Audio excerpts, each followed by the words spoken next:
So what we're going to do now is try to apply these principles to an actual reference that we're working from. So you should have the reference for the session, which is this little kind of detail of my skull specimen.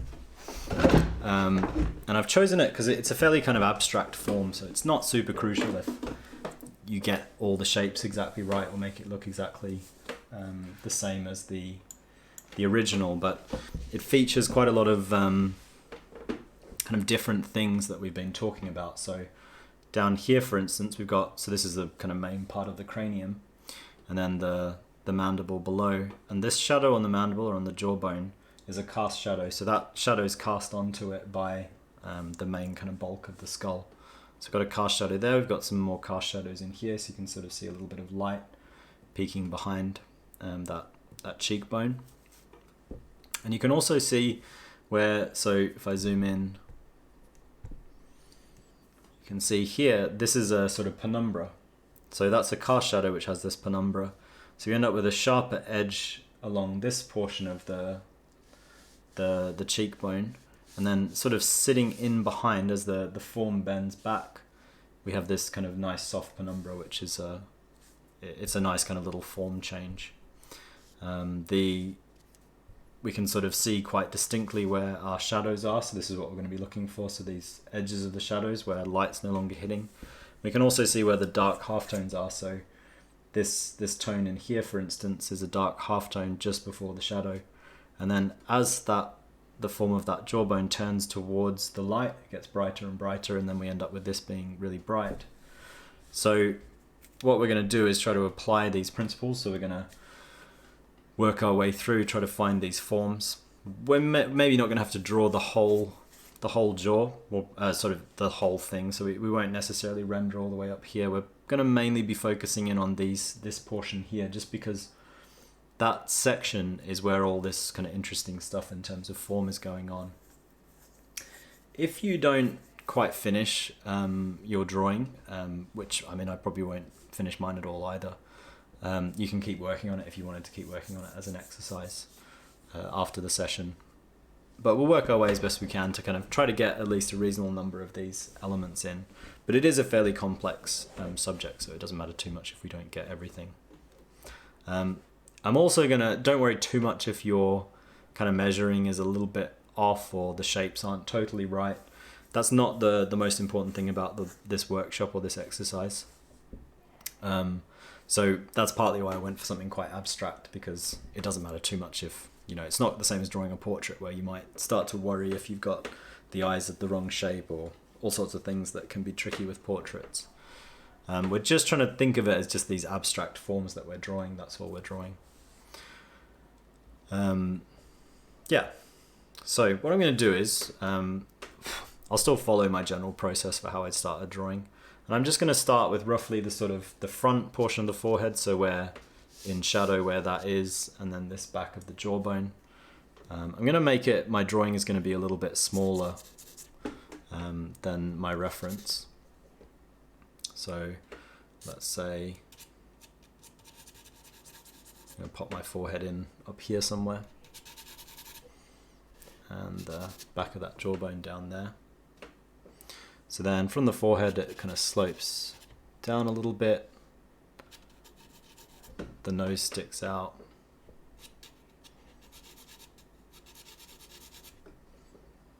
bends back, and we've got kind of bottom edge of the jaw there.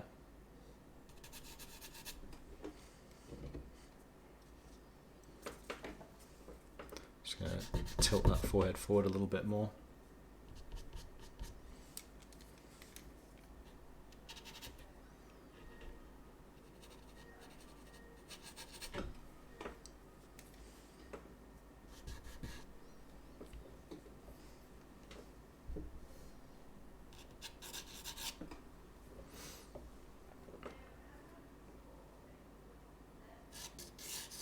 So this is going to be just making a mark for the bottom of the image because it's cropped in. And a little bit of a note for where the top is going to be as well. I'm not going to flesh out the whole thing, but I'm just kind of making a note of that. Yeah, so then we've got got loads of forms going on here, so I'm just going to quickly get them in. So we've got this cheekbone.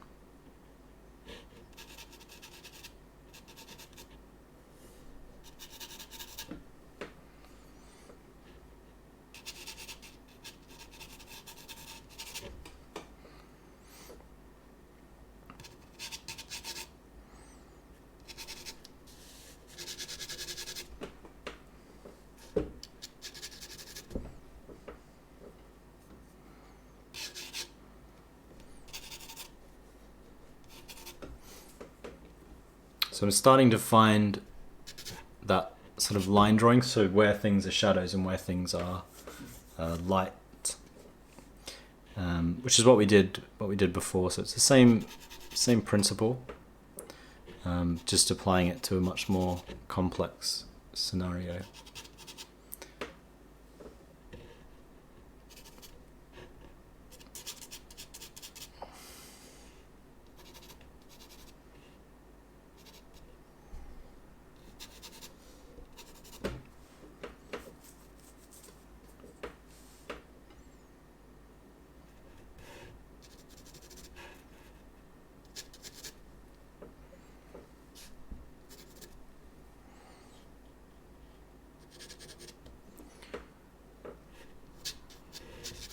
So we got this jawbone, which kind of drops down, straight down this left-hand edge, down there, angles back, juts out.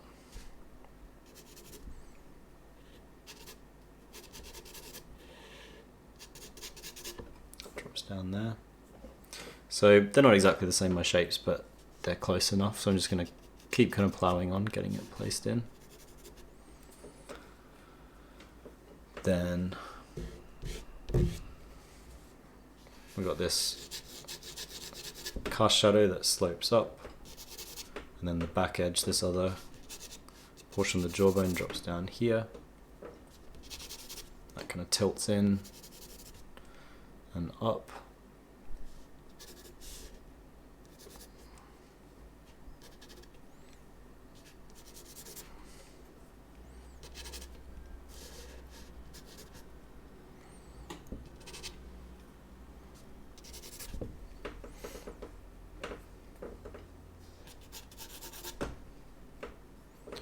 And as I say, I'm not going to go kind of much further than sort of about this point in the skull.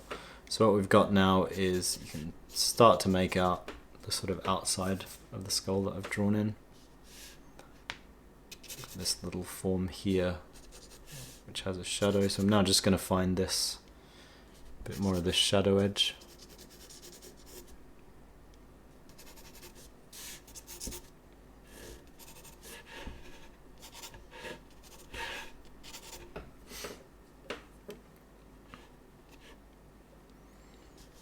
And also start to find these now little smaller shadow shapes we've got kind of running through the jawbone.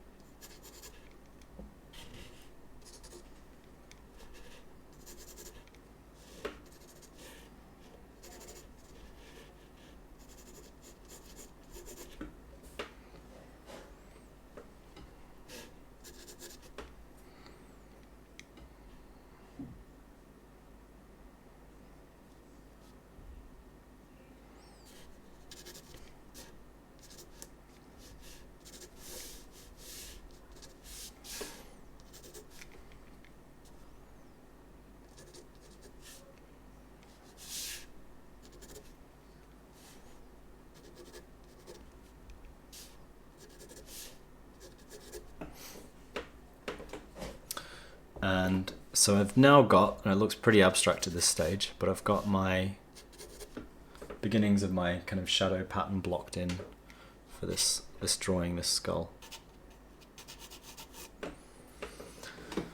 So what I'm going to do is, I'm going to shade it in now, just with this level of detail. And it usually helps to shade stuff in earlier than you might think, or you might be inclined to.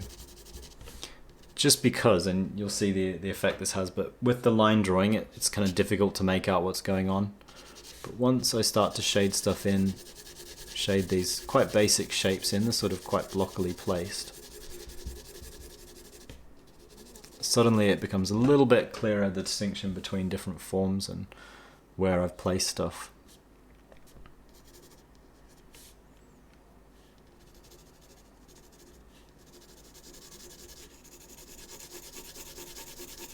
And it's just the same as we did with the sphere, so obviously, as I say, a much more complex subject.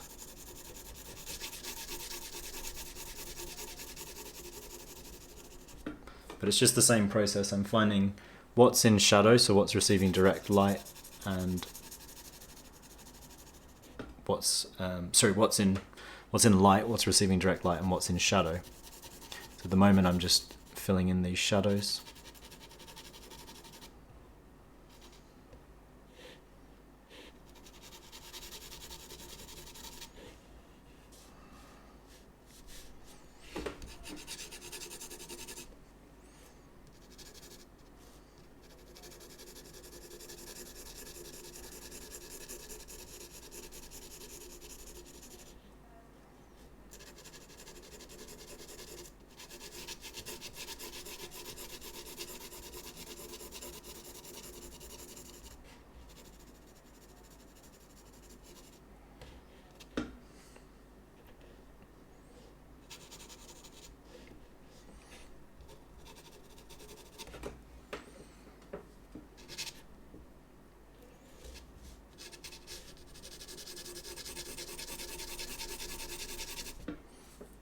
So that's our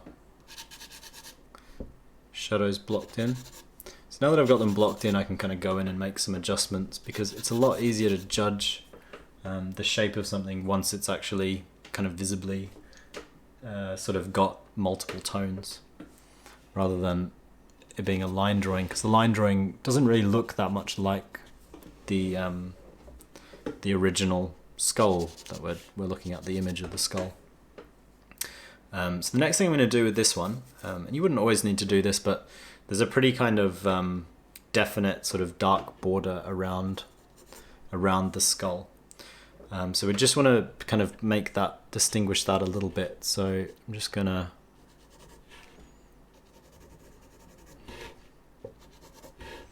make the outside edge of the skull a little bit more detailed and defined.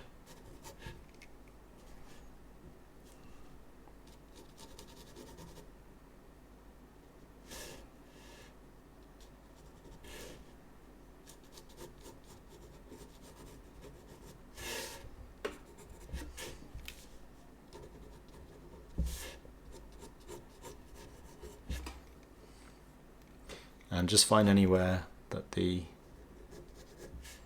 background shows, so where we've got these really dark tones, because I want to just distinguish out these really dark tones from the rest of the shadows, because in this case they're somewhat distinct. And I've already sort of merged all those shadows together, but the background needs to go a bit darker.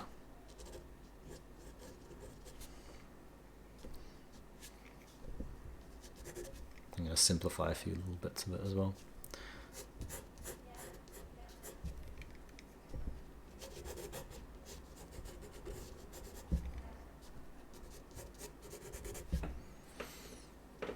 So I've now got these where I'm going to put these really dark tones. So I'm just going to really quickly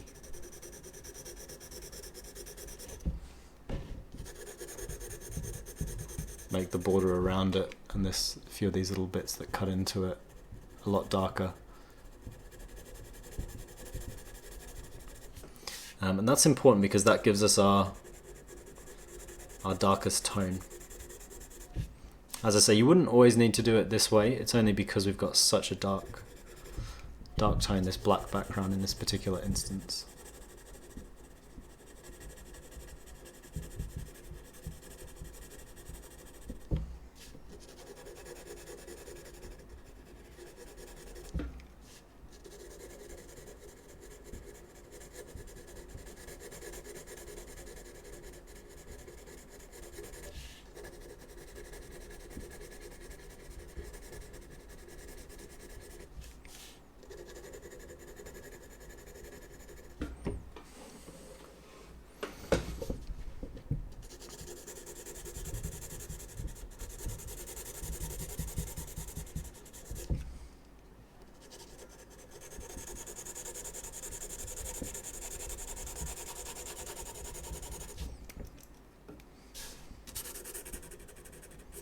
I'm not going to carry this dark tone sort of too far out from the skull, just so I don't waste too much time or don't spend too much time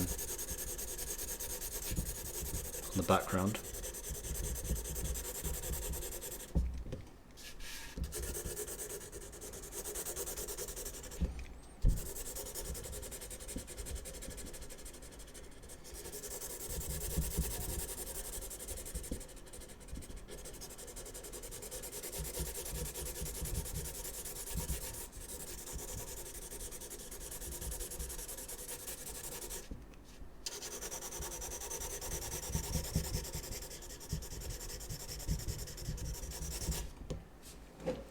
Pretty much there with that left hand side, so I'm just going to do the same thing on the right here.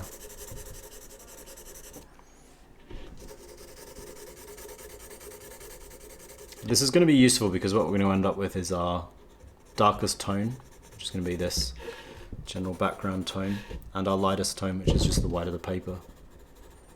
And all of our tones in the skull are going to fall between that, so we're going to be kind of looking at stuff and thinking, yeah, how close is it to that background? How much darker? Like, does it need to be as dark as the background, or is it lighter than the background? If it is lighter, how much lighter is it? So those can be our kind of thought processes, and likewise with the lightest portion. So the lightest parts are going to be the white of the paper, and we just have to figure out, is it darker than that or is it lighter than that?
So just about there, I think, with this shadow tone.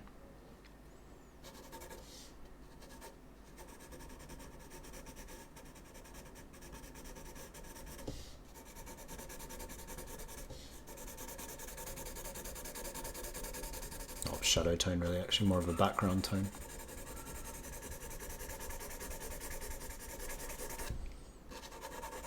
Just going to even it out slightly as it meets the edge of the skull, but it's roughly sort of encapsulating the skull reasonably well now. So we got that out of the way, which is probably the most tedious part of the drawing. And what I want to do now is start to look for those features that we've already gone over beforehand. So we want to start to look for where our bedbug lines are, so where the shadow might go darker as it reaches the light, and where it then goes lighter because of reflected light. So we've got a very strong reflected light in here. It's maybe quite a good place to start. So as the shadow moves towards this light edge, it gets darker, and then as it kind of moves away from that, it gets gradually lighter. So let's start with this.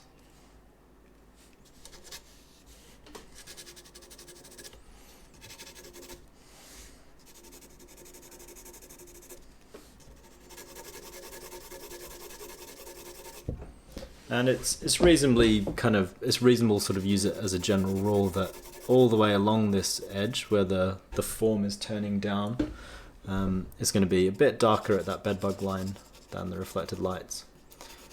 It's not entirely the case everywhere, but it's a good sort of starting point, so it gets us going with these shadows.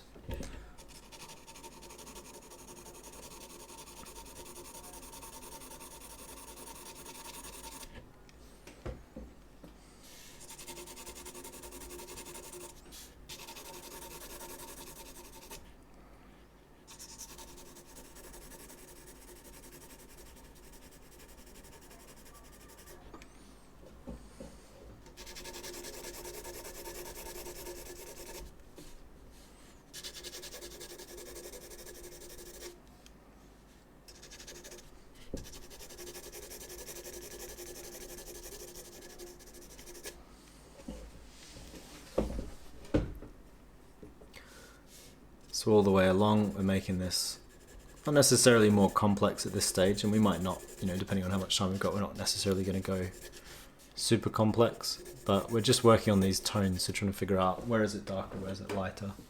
And a good starting point is this bedbug line. So we're just working down the bedbug line.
So just gradually building all our tones up this way.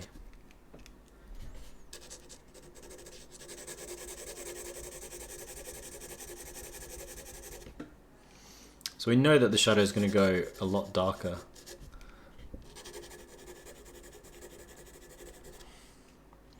But we want to make our way to the right tone fairly gradually, staying in control. Just because it's a bit easier to kind of work away gradually up and not have to erase as much than to constantly have to erase. Not that it's no big deal if you do erase, obviously, but it sort of saves time, and erasing is always a little bit more tricky or difficult, I would say, than kind of adding your tones gradually. So we're looking for where the shadow is darker and where it's lighter. And it tends to get a bit darker as it goes towards nearer to sort of occlusion shadow. So this little bit in here is sort of like a shadow within a shadow. So all this stuff's in shadow, but this is tucked in, so it's creating a sort of semi-occlusion. So it goes quite dark in there, and then gets lighter as it moves away from that point.